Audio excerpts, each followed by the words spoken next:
So picture this for a second. You go to your mailbox, you open a letter from your bank, and you find out you've been denied a mortgage. Oh, man. The absolute worst feeling. Right. But like instead of a letter explaining why your credit history wasn't quite strong enough or whatever, the page just has a giant red no printed right at the top. Yeah.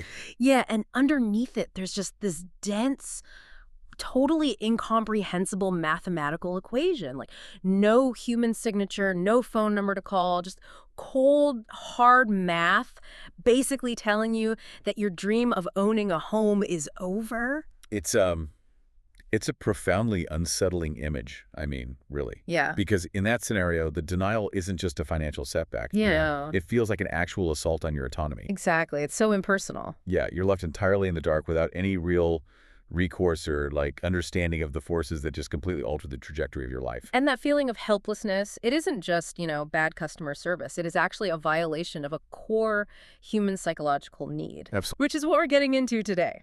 In this deep dive, we are unpacking a really pivotal CHI 2018 paper.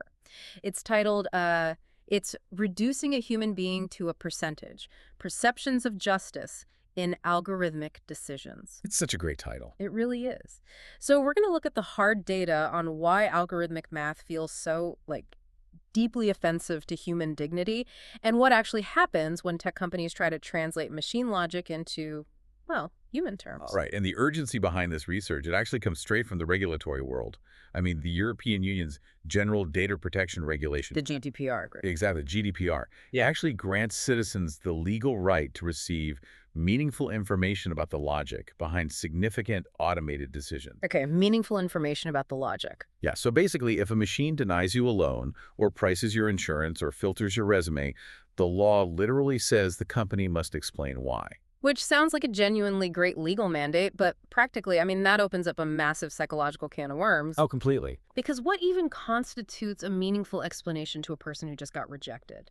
Right. I feel like before we can even evaluate how algorithms try to explain themselves, we have to look at the psychological baseline first. Like, how do human beings measure fairness in the first place? Well, so organizational psychologists have actually spent decades studying this exact question, like long before code started approving mortgages. Okay, so what did they find?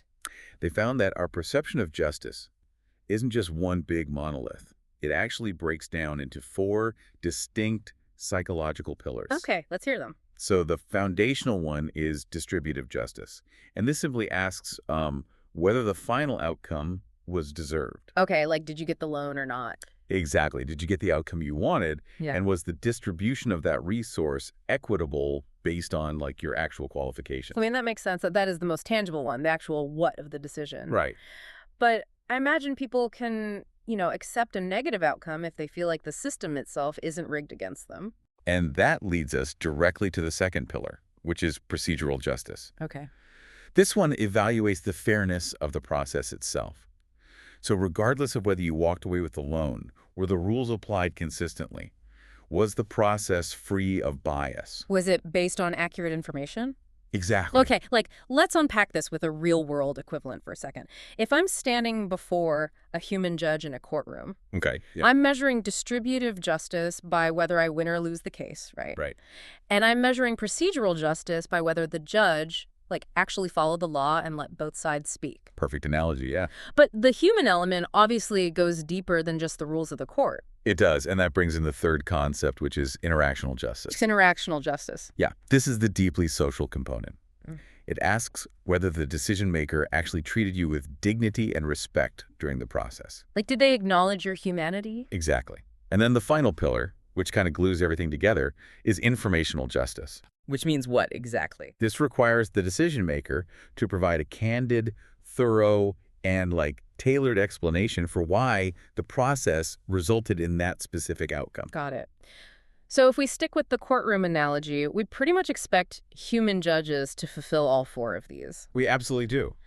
If a judge just bangs a gavel, shouts guilty, and walks out of the room without ever writing a legal opinion or even, like, making eye contact. There would be total public outrage. Exactly. We demand that human decision makers show their work to prove they were fair. So the fundamental crisis we are facing now is that we're demanding that exact same level of transparency and accountability from code. And that is just a massive structural mismatch. I mean, basic machine learning models, they do not naturally possess the capacity to fulfill interactional or informational justice. They just don't have it built in. No, not at all. They ingest millions of data points and output a probability score or some sort of classification.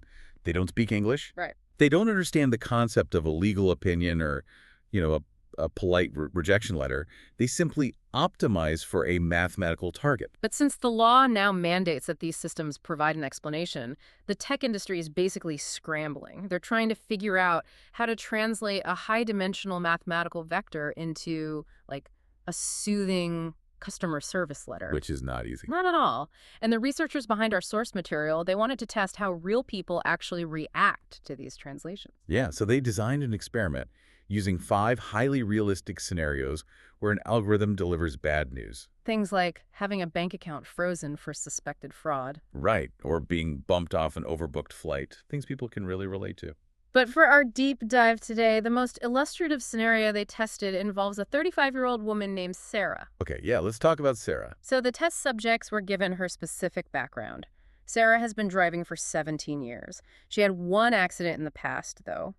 They noted it wasn't her fault. Okay, good to know. And her insurance company tracks her driving habits using one of those telematics boxes. Oh, right, the little plug-in trackers. Yeah. And the data shows she drives about 800 miles a month. She exceeds the speed limit roughly once every 2 months and does about 20% of her driving at night. Okay, so pretty standard driving habits, really. Right. But based on that telemetry data, the algorithm crunches the numbers and literally denies Sarah the cheapest car insurance tier. Ouch. Yeah. So the researchers then took the specific automated rejection and tested 4 distinct flavors of explanation on human subjects, just to see which one satisfied their need for justice. Right, and the first style of explanation they tested is called input influence. Input influence. Oh. Yeah, it presents a raw breakdown of the variables and the weight they carried in the algorithm's decision. So for Sarah, the explanation would just show a list, Like a bulleted list. basically. Next to miles per month, there might be a plus sign, indicating it increased her risk profile. Next to age, there might be 3 minus signs, showing her age heavily decreased her risk. Wow. So it is essentially giving the user a glimpse at the dashboard of levers the machine pulled. Exactly. It's highly abstract. It doesn't tell a story. It just shows the mechanics. Exactly. Now, the second style shifts from abstract mechanics to specific thresholds. This one is called the sensitivity explanation. Okay. Sensitivity. It tells the user the exact mathematical boundary they would have needed to cross to change the machine's verdict. Give me an example for Sarah.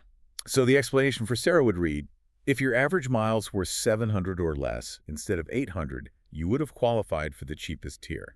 Oh, wow. I see the psychological shift there. That completely changes the power dynamic. It really does. It stops being a verdict handed down from on high and it becomes a roadmap. It tells the user exactly where the tripwire is. Yes. But then, the third style abandons variables and thresholds entirely. It attempts to use historical precedent. Oh, boy. This is the case-based explanation. It reaches into the algorithm's massive training data and pulls out a similar past customer to justify the decision. Okay, so what does it say to Sarah? It tells Sarah. A similar customer, Claire, was 38 years old, drove 850 miles a month, drove 25% at night, and she went on to have an accident the following year. Okay, I have to pause on that one.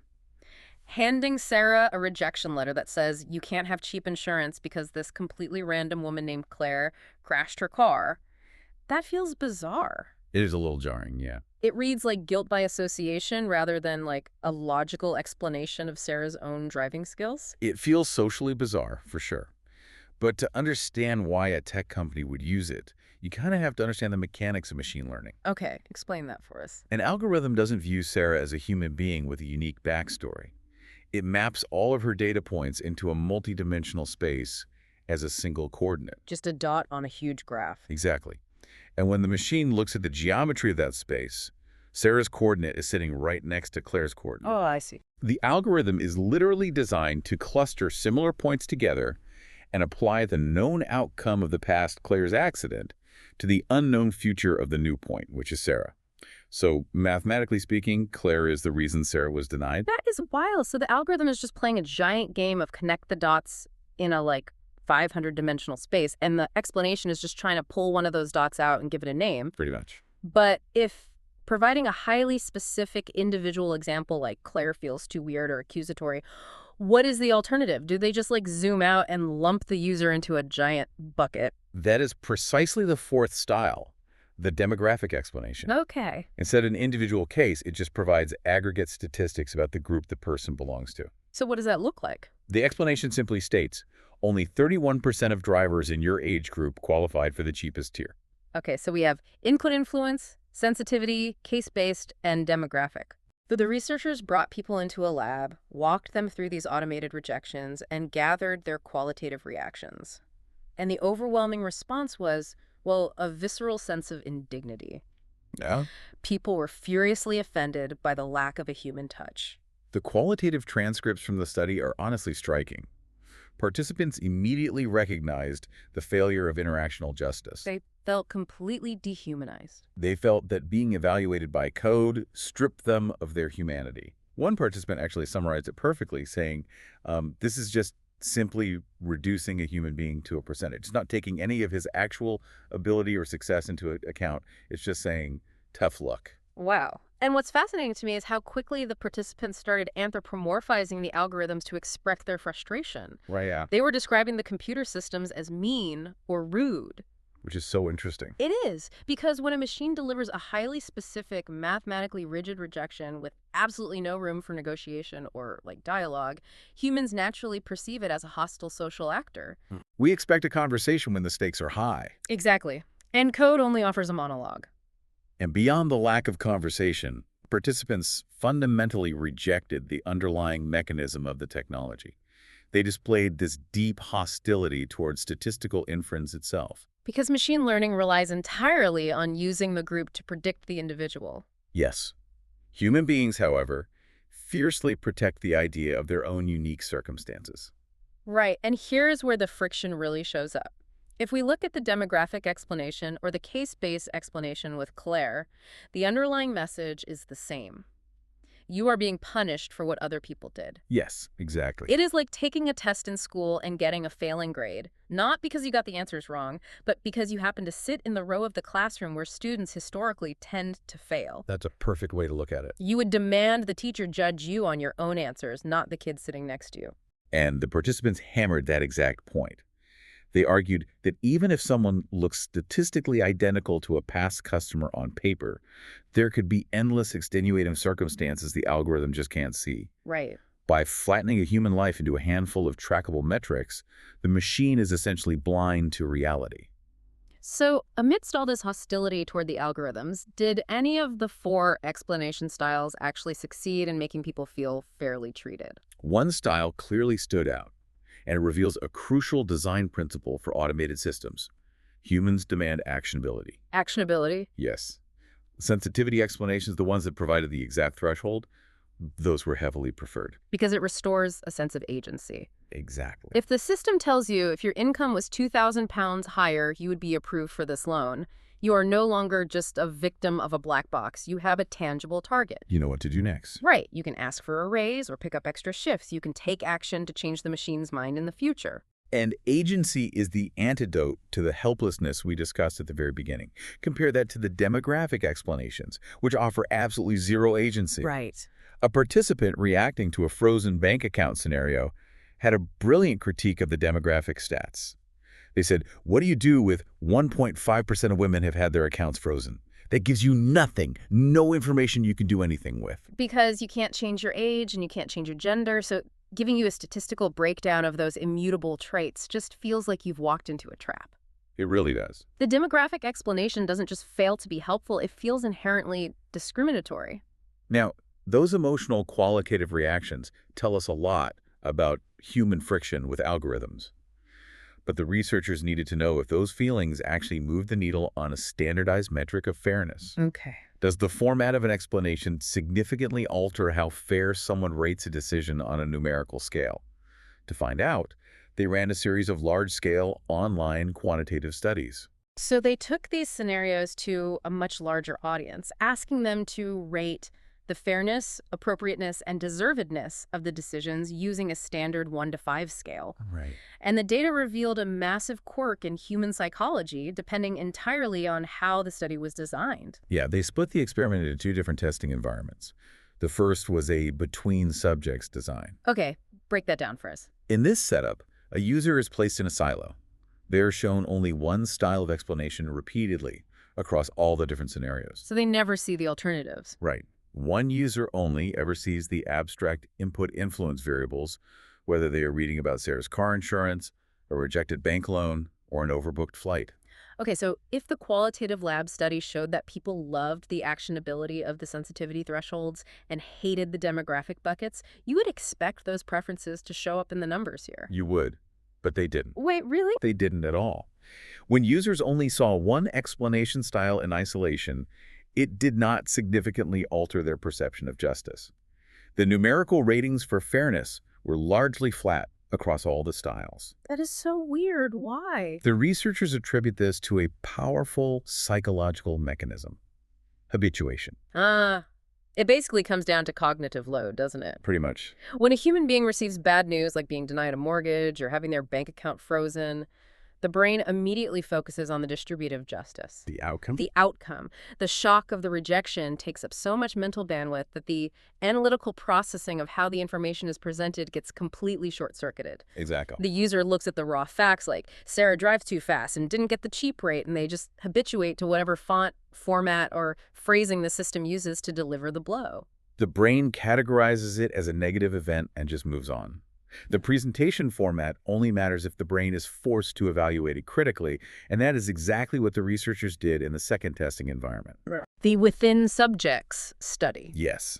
This is where the methodology flips. Instead of keeping the user in a silo, they are shown multiple explanation styles for the exact same decision side by side. Okay, so imagine you are shopping around for a personal loan. You apply at 4 different banks, you get rejected by all 4, but each bank sends you a different style of explanation letter. Right. Now your brain is actively comparing the communication methods. It's like a psychological wine flight. Ooh, I like that. Think about it. If I hand you one glass of cheap wine in isolation, you might drink it and think, this is fine. You habituate to it. Right. But if I give you a flight of 4 different wines to taste side by side, your palate suddenly becomes incredibly critical. You notice the nuances, the flaws, and the bitter notes of the cheap glass immediately.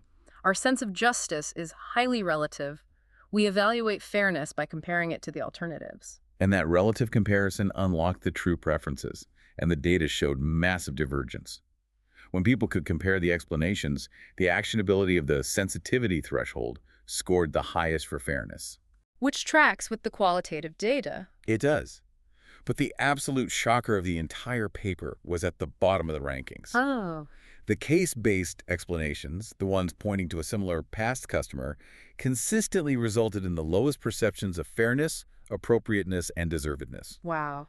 Pointing to Claire was the worst possible move. The absolute worst. Providing a highly specific, real-world example of a similar person actively damaged trust in the system, more than just handing the user a list of abstract mathematical variables. It is a devastating finding for transparency initiatives, honestly.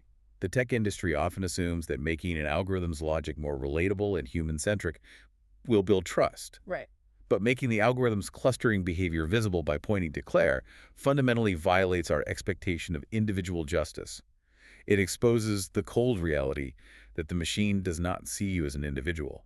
It sees you as a clone of someone else's past mistakes. So what does this mean for the future of automated decision-making?